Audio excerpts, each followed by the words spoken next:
Alright, welcome back to the stream. This is Wall Street Idiot, and I'm here to talk about risk management in trading. Now, it is probably one of the most overlooked aspects of trading, in my opinion. A lot of people oversimplify it. Risk management is whether you're taking like a 3-to-1 RR ratio. Maybe some people are taking 10 to 1s, 20 to 1s, 100 to 1s, and they, can do the math quick and say, if I'm taking 10 to 1s, I can lose 90% of trades and still break even.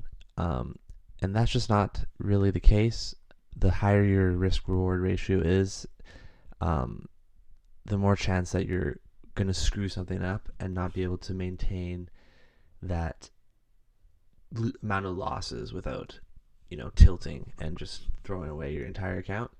There's many reasons behind that, but it's sort of hard to explain. But once you get into it, you'll know that just like taking even sometimes 3-to-1 risk reward is hard, because if you win 30% of the time, you're going to have an amazing return, and you think that sounds easy, but it's really hard to maintain over a long period of trades. I always go off of a 100 trade sample size because I'm a scalper. I day trade. Sometimes I make 3 or 4 trades a day, sometimes more. But basically, what I do and what really blew my mind was this trade simulator. You can go to this at coglincapital.com. The link's in the description, but I'm working on another more advanced copy of this that I'm going to try to put on my website, but for now we'll just use this. So it allows you to put a balance in. We'll call it $100. We're going to risk quite a bit on this account because it is a small $100 account and we're just testing things out, but let's put the risk per trade at 10%. So we're going to do a $10 trade right off the bat. If we have a balance of 90, the trade's going to be $9. So the risk reward is the big part of this. And what we'll do is we're going to start with a 2-to-1, which I have found is the most extreme risk reward that you should be doing if you're a beginner. I think anything more than that, you're really going to chop yourself up. Your account is going to have big swings up and down, unless you're risking a very small fraction like 1%. You'll see a more general curve on your P&L, and that's what you want. You don't want anything to spike up all of a sudden, because that just means spiking down and liquidating your account. So yeah, you don't want to liquidate, you want to stay alive, you want to watch the money compound, and that's what this is all about.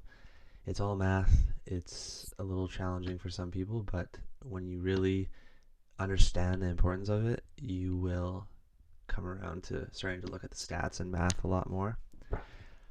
So with a 2-to-1, like if you're playing roulette at the casino and you hit the 2-to-1s, the first third, the second third, the third third, you could do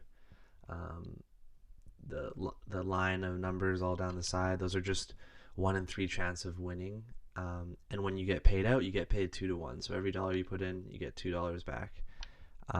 And that's because you have a 33% chance, supposedly, of hitting that section. But obviously, as we know, there's zeros on the roulette wheel, and it screws up the math, and that's why the casinos win all your money. But if you can imagine that in trading, we should be aiming for 33% to break even, supposedly, on this trading plan. Now, I want you to see what happens here if I do that. So we did not break even on this first simulation. We actually lost 53% of our account. Now let's try it again. We've actually liquidated ourselves basically this time. We're down to $8. Just a slight 16% drawdown. This is over 100 trades, mind you. Now you can see this one. It is a 370% gain on the account. Now, why is there such a drastic difference when we're supposed to be breaking even? That's because you can't look at risk to reward as as simple as, oh, it's a 2-to-1, so I do 3 trades and I win 1 and lose 2, I'm break even. It never works that way. We're going to take more than 1 trade per day probably if we're scalpers, and so you want to look at a bigger sample size. 100 is a very big sample size for most traders, especially if you're a swing trader. You're barely going to make 100 trades per year, and so you want to look at that size at least to get a feel for how this strategy of yours is going to work out. So let's run it a couple more times to see. Another liquidation, basically all the way down. So a lot of times this strategy is really not playing out in our favor. I would say this is a poorly planned strategy. So if you're risking 2-to-1 on every trade, and you, after doing some trades, you realize that your win-loss rate is around 33%, you're not going to be breaking even. You're going to be tilted. You're going to be having issues. So let's try to raise this up just 2%. Let's see what happens. Okay, it's still kind of a similar situation. Nothing great. Let's bump it to 38%, 38% more. Okay, so we doubled the account, 50%, almost quadrupled the account, right? So this is a better strategy. And it's not necessarily strategies. If we can maintain a 38% win rate, this is a this is a very good designed strategy with the risk reward and the risk per trade at 10%. So the best thing about this Coglin Capital tool is it's going to show you the 100 trades and it's going to simulate them, because what matters the most in risk reward is the order of which wins and losses happen. If you have a 38% chance of winning, or 33% rather, you'd expect every 3 trades you win 1 time. But what actually happens is you'll lose 10 in a row, and that's just normal. That's just how odds work. It's not based on the previous event. So when you lose 10 in a row, you're likely going to blow up your account from just being tilted. So that comes into play. But the bigger thing is, each time you do 100 trades, you're going to have massively different results, and that's evident here. We ran the account up to 2,500% when before it was like 300. So somehow we got a 10x on the expectancy of this strategy. And yeah, we're gonna see what happened here, because this tool gives you all the trades, simulates it every time. You can do something like this in Excel. You can just randomize it, but this is really easy to use. So you'll see every trade. First one, we won $20, okay, because our risk to reward is 2-to-1. So we risked 10, we won 20. Now we're up to 120. Took 2 losses, 1 win, a loss, 3 wins in a row, another loss, 2 in a row, 2 losses. So it's going back and forth pretty good, as you'd expect. Here we have a big chunk of losses, 4 in a row. We went from 500 to 370 in a matter of 4 trades. That can be very tilting for some. So you got to look at this and kind of put yourself in the shoes. Imagine what it would be like to have this account and have these ups and downs. And looking at this, it's not too crazy. You can stick to this without getting tilted, I think, and that kind of makes it a very desirable strategy, right? So this is obviously an outlier in this strategy. We ran this one up 25x when normally it was only like 3x. So this one's going to be a bit crazy looking, and why that happens is probably because we went on some streaks here, winning streaks. Also a big factor is the beginning of the account. Did we come out the bat swinging hard and getting a lot of wins? If that's the case, we're going to have a bigger account to work with in the beginning, basically. And yeah, you got to look at this and kind of say, right here, it's like I got the account up 10x. What am I thinking in my head? Should I do the next 30 trades that are left in my 100 block, or should I cash out now and just reload another 100? Because I can take $1,000 out here and still have 198 to play with, for example. But if we kept going, what happens. We keep running it up, the account doubles, triples, basically ends up at 2,600 at the end. So, just taking yourself through this is important. You can't look at risk to reward as just 2 to 1. It just doesn't work. So yeah, play around with this. You'll see, this is kind of what I like to look at is like, let's change this a bit. We'll make it 5% only. The risk to reward is going to be 7. We'll say like, we only win 20% of the time. That should be a really good strategy. Really good. But,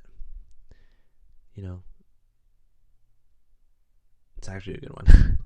But it's got a big ups and downs.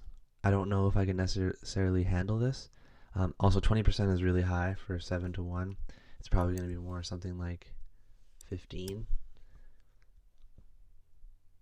And, even dropping it to 15, which is like still, those numbers are better than the casino would offer you on a spread. And it's unlikely that the regular retail trader is going to be able to hit those numbers. And even though you'd expect like this to just pop off, the P&L to just go, because 7 to 1s are such a huge risk to reward, it's not really looking as good as when we had it at 2 to 1, and our win-loss was 38% or whatever it was. Another big one that I look at is 1 to 1s, because if you're taking 1 to 1s and you win just 60% of the time, still, again, like, very hard to do, not easy. You're just gonna like notice the consistency and the way that this like just trends into doubles ups, triple ups, quadruple ups every time, and that's how you get rich. We can move this back to 10% and you'll notice a huge difference.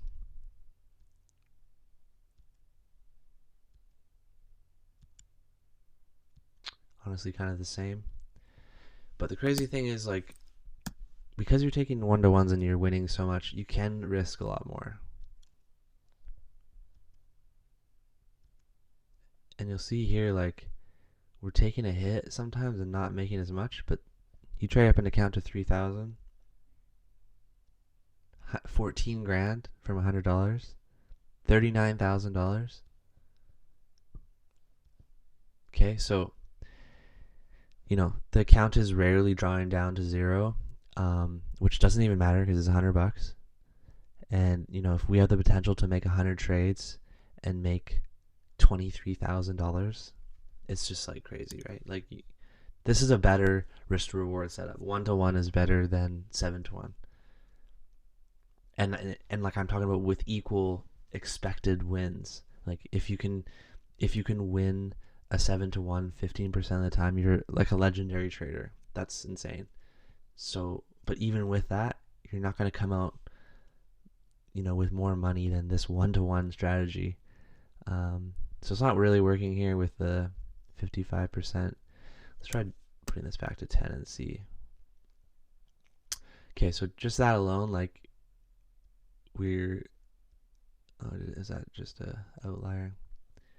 Yeah, so still not looking great at this rate, 55. There's just too much ups and downs as you'd expect, but anyways, I digress. You guys can check that out, run the numbers, run the simulations. Notice how there's a difference between simulations drastically with some strategies, and that's because the order of which the trades go is so important, and you'd be surprised how often it can be different even with 100 trades. So yeah, this really helped me to see that my favorite risk to reward is like 2 to 1, maybe 3 to 1. I'm starting to use a lot more like 1 to 1s on my accounts, and it's just a lot easier to manage mentally and keep you focused. The other big question I get is risk to reward. With the simulation, you have that idea that your strategy is going to work, but now you need to apply that to the charts. And the best way I found to do that is to think about the amount that you want to risk, which is 10%, right? For that strategy we were doing with 1 to 1s. Um, and so what I would do is come to the chart. Let's just say we wanted to enter a trade right here on the Bitcoin chart, 5 minutes.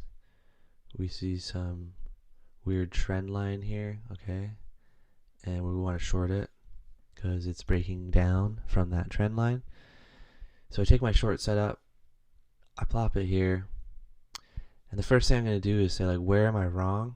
I think if we reclaim this too much, then I'm wrong. So we'll take a 25% stop loss here, and we'll set this to 2 to 1.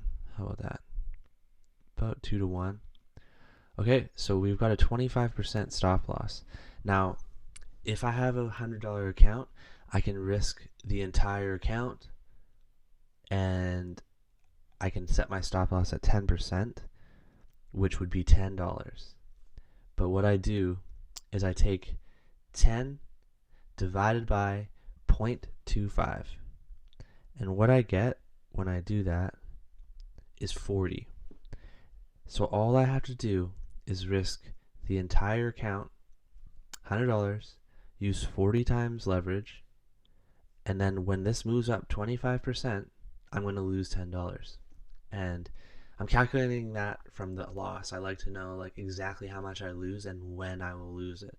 And that's the most important thing about risk management that I think people miss. They may use the same type of leverage on every trade, and what you're doing is you're changing the results. So it's like you're taking a different strategy every time, and you have no idea how that's going to work out. There's no way to have any expectancy.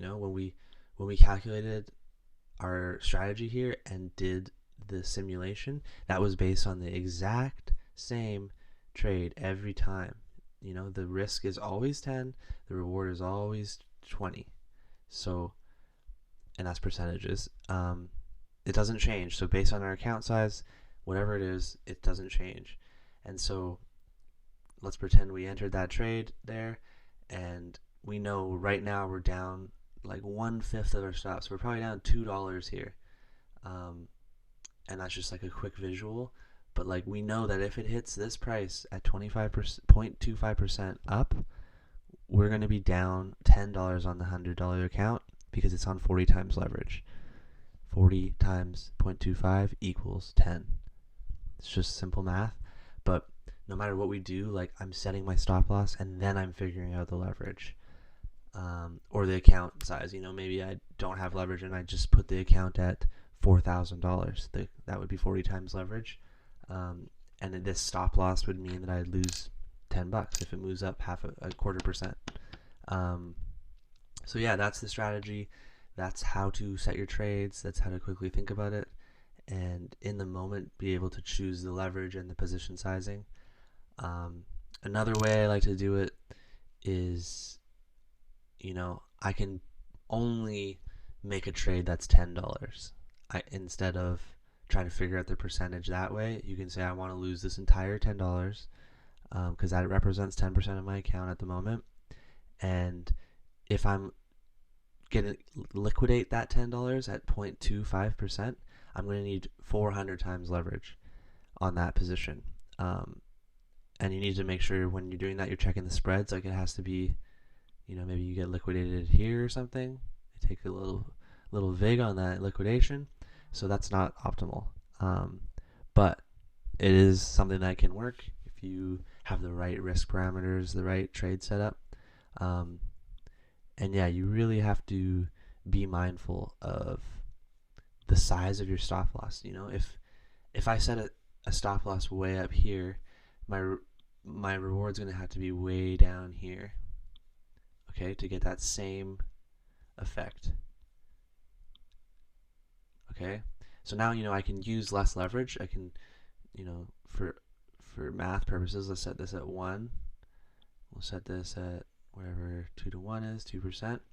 On this setup, the same thing, I'd only need to use 10% or 10 times risk, or leverage rather. So, to get that same thing. But is this going to happen quick enough for me? is this going to take all day, all week to play out because I've changed the size of the trade? Everything's fine if you do that. It still should work, but you have to understand like the strategy you're going for. Are you trying to monitor these trades, take 1 minute trades in and out? Are you trying to take a swing trade? So everything comes back to that risk to reward ratio and what you're going for. And anything is a good strategy when you're looking through this calculator. But once you get on the charts, it's another story. So yeah, just play with that and make sure you understand it, because it is the biggest factor in whether you're going to blow up your account or not. All right, that's everything, and good luck trading, guys.